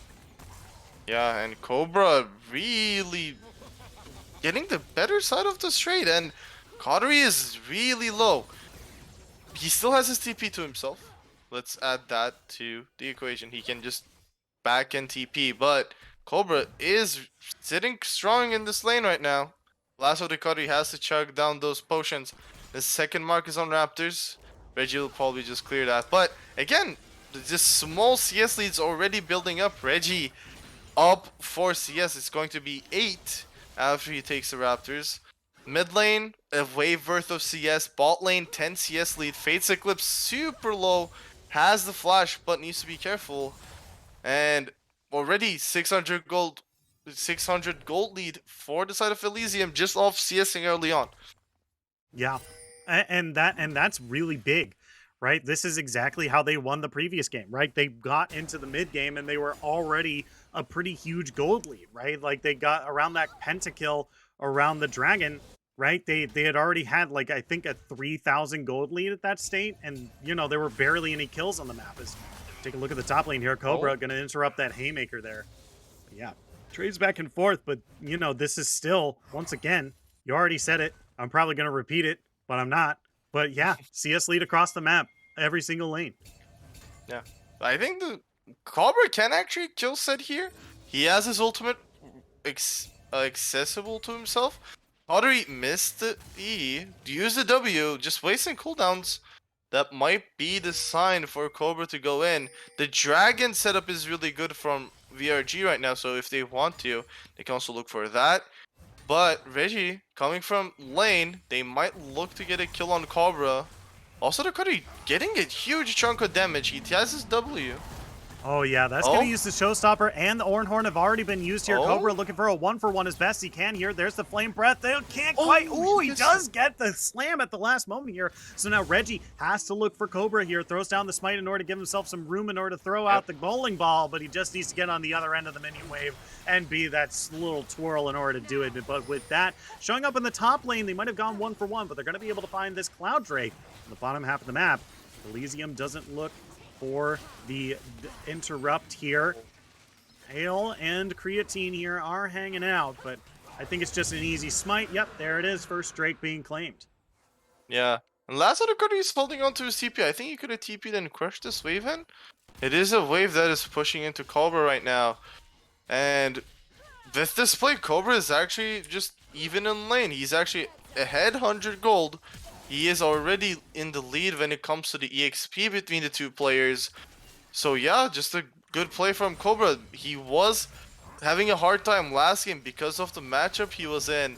This time he looks way more comfortable on the Ornn and in this matchup as well.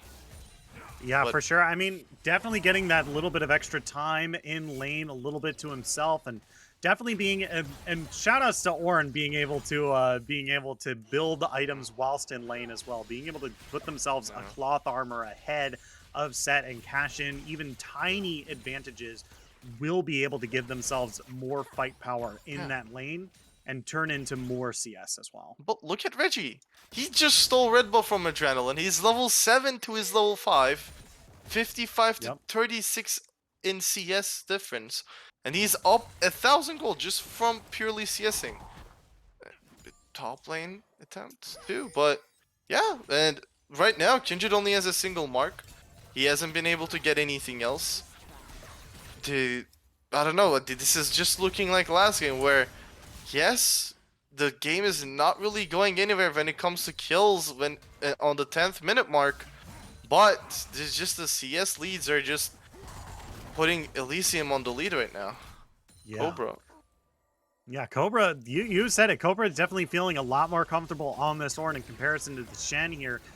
But yeah, like you said, it doesn't even look like Adrenaline. Adrenaline is on the, it seems like Adrenaline is on the wrong half of the map. Like, your camps aren't there, but your mark is on the top end of the map, and immediately it's cleared out, right? Yeah. I feel like this Adrenaline should be playing Oh. around the marks a little more, as Book of Eli here throws down the Chaos Storm in the mid lane, is in the bot lane. That's a pretty big stun on the 2 members. Are we going to get more? We're not going to get more in the mid lane here. The bot lane's just going to take a bit of a trade. I think Adrenaline. bot lane. Looking for Book of Eli here. That's going to be the gravity well coming Oh, down the here. flash. Adrenaline does have that ultimate available if they're taken pretty low here. Here comes Reggie into the fight. They're drowsy. They're asleep, but they're inside the circle. Oh, Going to they're give them so a little bit low. of time, but delaying the fight is going to give enough time for the bot lane to come down. Creatine's going to flash over the wall looking for Adrenaline. That's going to be Oh, the handshake good coming spell across, but it's shield. not going to be enough. That's going to, ooh, taken pretty low here. Bulletstorm coming across, but that's going to be the Zillion ultimate rezzing them back Reggie. up. As now Fate's Eclipse has nowhere to go. That's going to be the exhaust keeping them alive for just a little bit longer. It's lost time, still trying to put out some DPS, but they don't out of have mana. any mana. They're going to be turned into an egg as Reggie diving Nightclaw underneath the turret. There's the bowling ball from downtown, but the turret is going to be the one securing the kills in the top lane. Cobra is looking for last of the Coterie here, taking incredibly low, knocking them into the air, looking for the last bit of damage, but it's going to be last of the Coterie who's going to be the one picking up the kill in the top lane. Yeah, and again, Reggie kind of popping off into it, getting a little greedy with Nightclaw kill. He did greed a little bit, but again, you just died to the Renata. That doesn't really make it too much difference on the map. And another, just a huge lead in the jungle right now. 1.2k, 1.3k right now. Just the EXP lead as well. Reggie is just on point with this Lilia pick for back-to-back games right now. Uh-oh. Ooh, Adrenaline might find last of the Coterie here, but might have bitten off a little bit more than they can chew. That face breaker is huge, but here comes Cobra to get the revenge kill here. They're able to find a kill, but that is disastrous for Adrenaline because they're already so far behind. This gives more opportunity for Lilia to do exactly what she's doing right now. Immediately, does not waste a single moment going into Adrenaline's jungle. Yeah, and I think the worst part about that was Adrenaline was able to get the mark. Look, he had access to the mark, but then he wanted to get the kill more.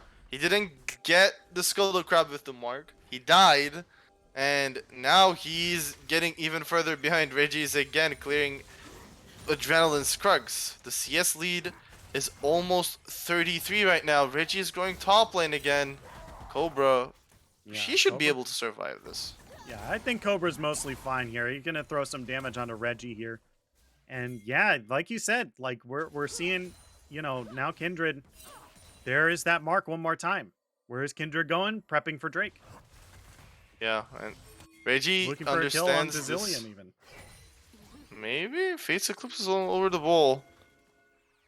They do have their ultimates ready to them. The Kindred ult is not really. Yeah, Adrenaline is going to be taken down pretty early on into the fight. That's going to be the lethal dosage coming across here, but that's going to be the Zillion ultimate in response here. Lost times, the handshake is going to keep them alive for just a little bit longer, but they're put to sleep. A dirt nap even, as Victor is going to be the one picking up the other kill as well. It's 2 for 0 so far, as Reggie is looking for Fate's Eclipse. Does not have the movement speed after they make it rain, so they're going to come out on top and look to grab this Hextech Drake. Yeah, and instead of last game where it was Reggie who had all the kills on his team, this time the kills are being split out. Last of the Coterie, 2 and 2 right now. Yes, Cobra has his own 2 kills, but he's down in CS, just like last game. Jungle, 2k gold lead. Mid lane, the fact that Book of Eli was able to get 2 kills out of the mid lane fight, now he's another threat that they need to be careful. Yeah, for sure. As we're now taking stock of where we are 13 minutes into this game, we're taking a look at nearly a 4,000 gold lead for Elysium here. As then now we have Adrenaline coming into the top lane. Doesn't look like they're going to be able to go anywhere. They're spotted out by the blue plant there. But yeah, nearly 4,000 in the lead. We're looking at 3.6 thousand. Dragons are tied. No turrets taken just yet. I'm sure that is quick to change as Lilia and Zillion are now making their way across the map. Do you think we're gonna see another Penta this game? Ooh, maybe. Who knows?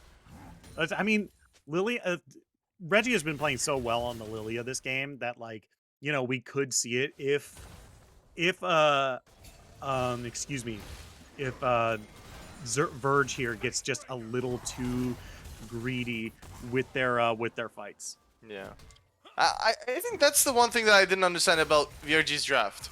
Yes, like I mentioned that Reggie loves to play Diana, but game one you didn't ban it, he didn't pick it, he picked the Diana, he got a pentakill, he had a perfect game score, he had like 12 kills or something. Why not just ban the Lilia? You know that you were not able to play against it. Diana, I think it's much easier to counter. You can pick a lot of champions. Renata especially counters Diana pretty well. Like just picking disengage into Diana is really good. You can play Poppy. Even if you're behind CS, you're always going to counter the Diana. I think something like that would have made more sense. Now, again, they're dealing with a fed Reggie Lilia, and we saw how that went last game. Yeah. Not to mention that now they are nearly at 100 CS here at about 15 minutes here. Nearly 30 CS over their jungle opponent here. Is, you know, once again we're seeing a repeat of game number 1 where these CS leads are just getting way too out of hand, and even characters with like not that many kills, right? 1, 2, and 3, even Sivir is just that much farther ahead of their lane opponent just because of CS. Yeah, I think the question right now is who will be able to get the first turret, because it hasn't been taken down. I think if the side of VRG can get the first turret onto NV or MF, it would be really good. But the Herald is picked up by Reggie, so I'm assuming they will be looking to make that play towards the mid lane or the bot lane. Reggie dodges the NV kill. Ooh, lost line. Yeah. The first strike chunk is just so OP. Yeah, it's really good. First strike is an insane rune here. Is now they might have been able to find Fate's Eclipse there had that route not landed. So real good on Nightclaw to just kind of deter that aggression from Creatine and Ale here. Is, you know, this game has slowed down a little bit, but once again I feel like that's in favor of the blue team here. As Adrenaline looking for another gank onto the bot lane here, but Reggie is here to respond. There is going to be the flash, the drowsy, the sleep. They might have used the heal, but Fate's Eclipse is going to get the handshake here. Not going to be able to live through that, as now Reggie looking for a little bit more, but that's a really good exhaust. But Reggie going to stand inside the ultimate here. Goes, no! Leaves the turret for his... Leaves the ultimate for just long enough to take a turret hit and die. Oh my god, it's... Renata ult is OP. Wholesale takeover forced him to get over there.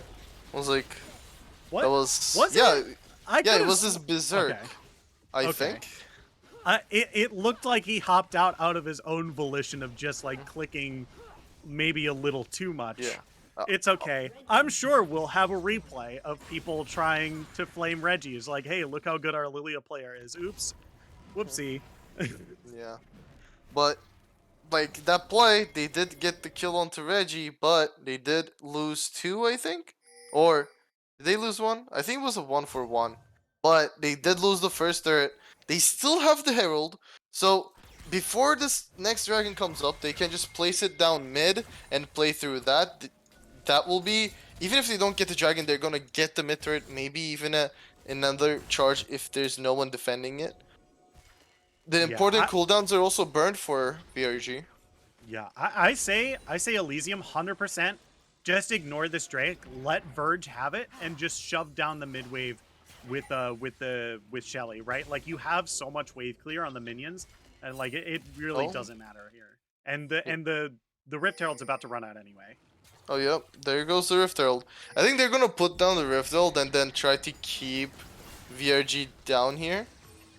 They have the rage advantage. We saw it from pro comps. They do have the rage advantage. They can poke the enemies down. Reggie needs to be careful. Getting chunked early on.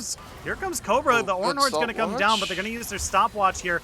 Okay, they're going to get the res from Zillion as well. His HP bars are pretty low, but Brizio... Oh, never mind. I was going to say they could try to turn it around, but that showstopper is gigantic here. As last of the coterie here is going to come in, immediately finish off. Gonna scramble that egg, as that's the ace 18 minutes, nearly 19 minutes into this game. They've got a huge push onto the mid lane as well. They're getting the second Drake. So much gold, such a huge win for Elysium. Yeah, I think Last of the Coterie just RKO'd the hopes and dreams of VRG like down to the ground. Really good re-engage after Reggie being caught, and like this is why Zillion is OP. You burn Ornn ultimate, you burn most of your damage just to kill Reggie, and then he just gets a free GA. That is just not fair. And like the ultimate's cooldown level 1 right now is 70 seconds. But if this game goes longer, the Zillion will be able to cast his ultimate maybe twice in a long team fight. So yeah, I really like the Zillion pick. It's really making making the effect that they wanted 100%. And this is why he counters Renata as well. Renata uses the was it the handshake for the W? yeah. So Yes. when you use that, for it to work, you need to kill someone on the enemy team. Zillion just revives them, so you don't get the revive on your teammate. So just really great drafting coming from Elysium both games. Just they know how to counter the enemy team, and they're built picking up the strong and comfortable champions for themselves. So this game sure. is just left for Elysium to end right now. Yeah, I mean, this is already starting to get to the point where it's hard to come back from, right? I don't want to say that the game is over, but it is getting tougher for VRG to come back into this, right? We're getting to 9,000 gold, and I usually say around 10,000 gold that is an amount of gold that you need a comedy of errors to come back from here. As Last of the Coterie and throw out the haymaker here to try to live for a little bit longer here, but it looks like they're maybe looking for a turret dive. You got the whole team up here though. Teleport over to the bottom side though for Nivea. Uh-oh. Okay, they're on the hunt. They're going to look for it here. Fates Eclipse can't 1v1. They're the lethality build. These auto attacks from Creatine are just too strong. The movement speed is too good. And Sivir picks up a solo kill. Yeah. Again, biggest problem right now is last game, it was Reggie that had the most of the gold lead. He was like 5k ahead of the enemy jungler. This game, he's still ahead 3.2k. But you look at the top lane, it's like 1.8k gold lead there. You look at mid lane, 2k gold lead there. You look at bot lane, almost a 3k gold lead there. So this game, all of Elysium's laners are just really fed. And we see it on almost every lane live right now. Yeah, for sure. I mean, it's lost time? Gonna be nearly impossible to answer these soon because once again, this is 9.8 thousand gold in the lead. All they need is like maybe one turret, and this is going to be like much harder to answer. Not to mention that like a lot of the space inside the red team's jungle is just no longer theirs, right? There's so much space that Reggie now has to work with. It's going to be a lot tougher for them to deal with. They might be scared off this Baron here, but I don't think they're going to stop threatening it over and over. Yeah, and Creatine is getting really close to the IE power spike.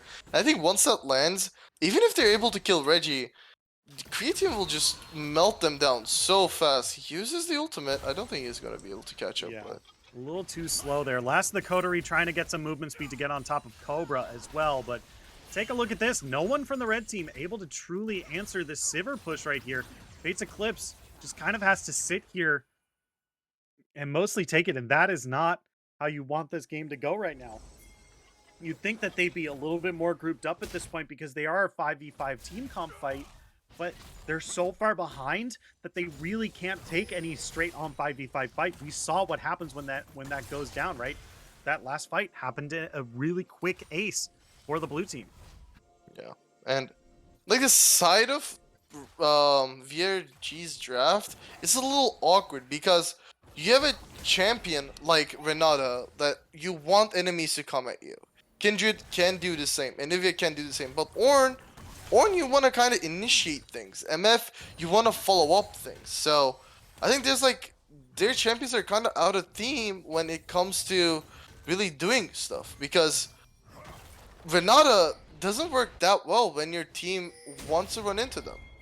And the other team, yes, they're set, But other than that, there isn't really anyone that will like straight up run into you. Oh, they're doing Baron.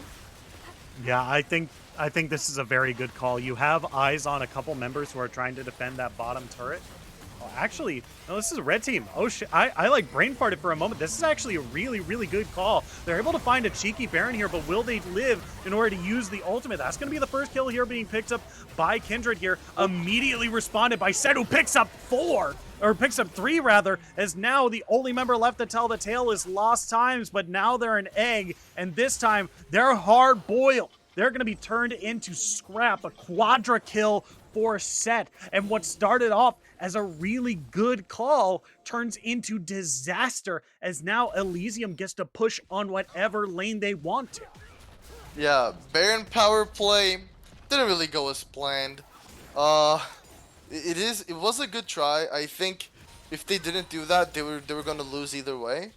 It was a good try, but the gold difference, like, they're just beating them with their pockets at this point. Like, this Set, his ultimate one-shot like 3 people at the same time. And then, I'm not even talking about the Victor and Silver. Yeah, I feel like we barely seen Book of Eli this game. Like, I feel like this Victor is just like slowly looming in the distance. Like, we've seen so big plays from Last of the Coterie and a whole lot of damage from Creatine. But, like, I feel like Book of Eli is just going to show up to a team fight and just wipe the entire enemy team. And we're just like, where did this come from? Yeah, he's just been farming in the side lane. He's actually almost 10 CS per minute. But, like, that's how Anivia Victor lane goes. Like, there wasn't really any solo kills in the lane. Like, Anivia clears the wave, Victor clears the wave. Anivia clears the wave, Victor clears the wave, and this just keeps going until a team fight really happens and both of them show up to the team fight. I think a good thing for the side of VRG is that they have wave clear. So I'm assuming they're gonna be able to keep this game alive for a decent bit, even if they lose inhibs. Because the one thing Inhib is good for is wave clear. He doesn't matter super, doesn't matter anything else. He's gonna be able to clear the waves, and this might become problematic. It is a huge goal. It is 13k, but if they farm enough, if this game goes to 35 minutes, then the enemy team might be able to like get something back at this. So you'll never know. Yeah, I mean, so one thing that's gonna give them just a little bit of an advantage, especially in gold, are these ornaments that are now being passed out, right? Yeah. So we have the Forge Fire Crest for Ornn, we've got the Wormfallen Sacrifice for Kindred, we've got the Leandri's Lament for Anivia as well. And Ornn only needs 1 more level in order to buff up Fate's Eclipse items as well. So this is going to be like a huge amount of gold value in their pockets that might lower the gold lead enough that they can maybe fight, you know, in a numbers advantage. But like, this is still very much ifs, ands, and buts at this point, right? But yeah, that's what require like a huge misplay from like Elysium. Yeah. Like it would require like high levels of inting and griefing. We might even investigate into this if they somehow throw this game. But yeah, like I don't think there's a chance. Maybe at 99%. Yeah, I mean, once again, this is still if, ands, and buts territory, because we've reached the point where it's like you said, it's going to take a comedy of errors in order for them to lose this game. And if they do, I too would like to investigate this game and be like, okay, how and why, you know? Yeah, like one Roll Seed from Reggie, which is the least damage dealing ability of his kit, just took Fate's Eclipse like to 1/3 HP. Yeah. And like he's not even building full damage. He's going Zhonya's Rallies. Like it's more, there is some utility in this kit as well. We see Death Cap being completed for Eli.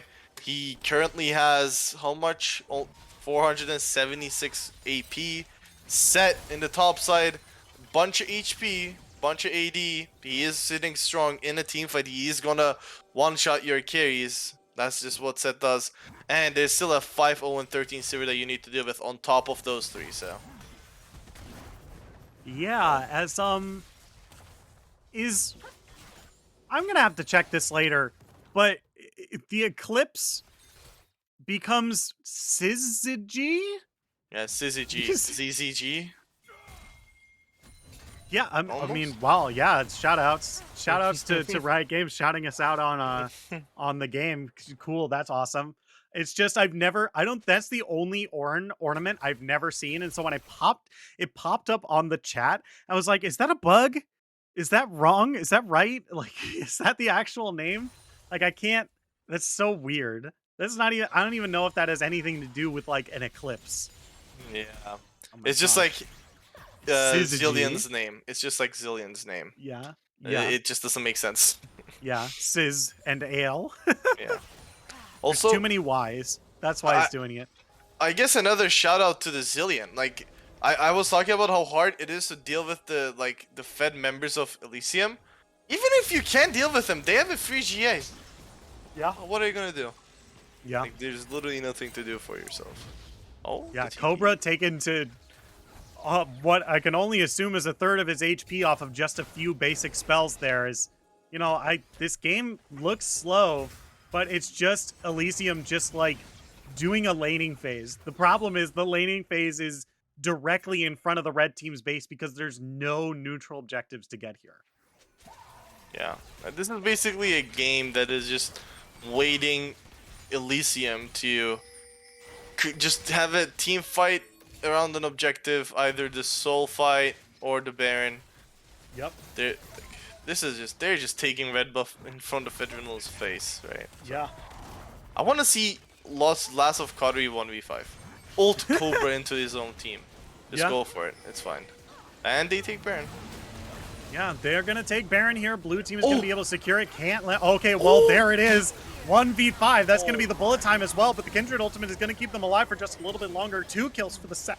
And that's going to be Anivia going down as well. DOG picking Lilia picking up a kill for themselves. And that's going to be the 4th kill. Make that the 5th. A triple for the set. A kill for Lilia. A kill for Sivir. And the only thing left to do for Elysium is knock on the front doors, knock on the Nexus turrets, and claim the victory. 2-0 W. Oh man, they're just okay. I guess they're taking their time just in case, just in case we can't win the third game. inhib.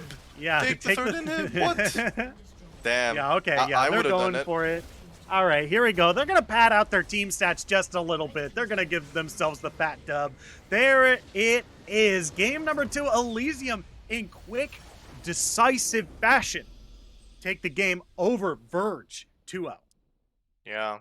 And both of these games just were not close. It wasn't even like in the range of being close. Like just from the get-go, first 2-3 minutes, 700 to 1k gold diff just from CS, and then Reggie on the Lilia slowly building up the camp lead in the jungle.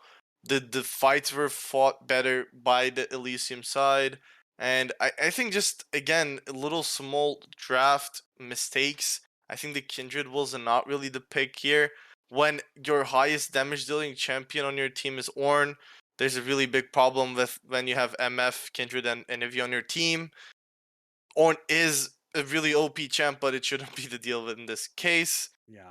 Like I think pairing the MF with maybe a Nautilus, like the side of Elysium did game 1, a Leona, but maybe a J4 in the jungle, even if you're gonna run Renata. I think J4 would have complemented this comp really well. The enemy team doesn't really have like dashes, as you said when you were suggesting the Trundle pick. Renata ult definitely hits. Misfortune ult definitely hits. And Ivy just puts down her own ultimate under there. I think it just makes it so much easier for them to play the game. I don't think VRG is a bad team, but I think they don't really know how to draft around what they have. So this just ends up as Elysium just outplaying them consistently. Yeah, for sure. I mean, there were a lot of things that I particularly did not like about these past couple of games, but I don't think that we should belabor those points. I don't think we're here to flame teams that just lost the game, right? Elysium played these past couple of games very, very well. I think if I were to crown an MVP, it has to be Reggie, right? Reggie on Lilia both games was playing insane. Their ability to play around the map and their map awareness was so good. Their clear times were real good. Their positioning around the map was great. Like you said, their pathing in game one was absolutely insane. And Reggie, hats off to you because these two games were really clearly showing everyone else in the league how good of a jungler you are.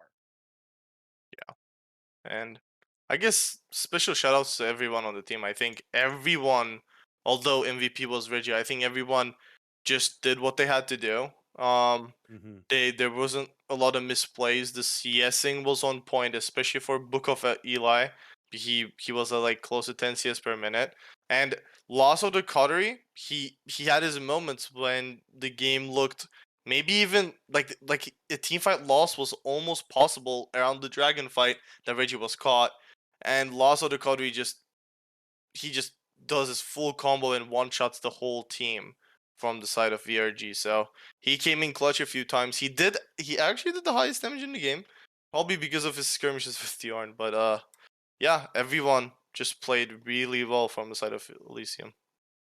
Yeah, for sure. But thank you. That is going to do it for us here. Thank you all so much for tuning in this evening to Zero Gravity Gaming. If you haven't already, press that follow button. We have League of Legends action for you to watch nearly every single day. And if you're feeling generous, press that subscribe button. It's going to help us keep the lights on here at ZGG. But from myself, the entire live broadcast crew, Sultan, my co-caster, and Proof, our producer for this evening, thank you all so much for tuning in. And if you haven't noticed already, we have a sponsor for this season, and it's ProComps. ProComps is a first of its kind drafting tool aimed for competitive and solo queue play. ProComps allows the user live feedback and analysis on drafting, giving them recommendations on picks, notes on matchups, and analysis on the enemy team's win conditions. These features allow the user to gain an edge on their opponent and improve their drafting skills. Use code ZGG for 50% off your first 3 months of ProComps. And we used it a whole lot here. We love seeing those stats on screen and showing them to you as well to show off some really cool stuff that maybe you might not have noticed, maybe we might have skipped, but it's awesome. ProComps is really cool. Make sure you go and check them out. But from everyone here at ZGG, thank you all so much for tuning in, and we'll see you at the next match. Bye-bye.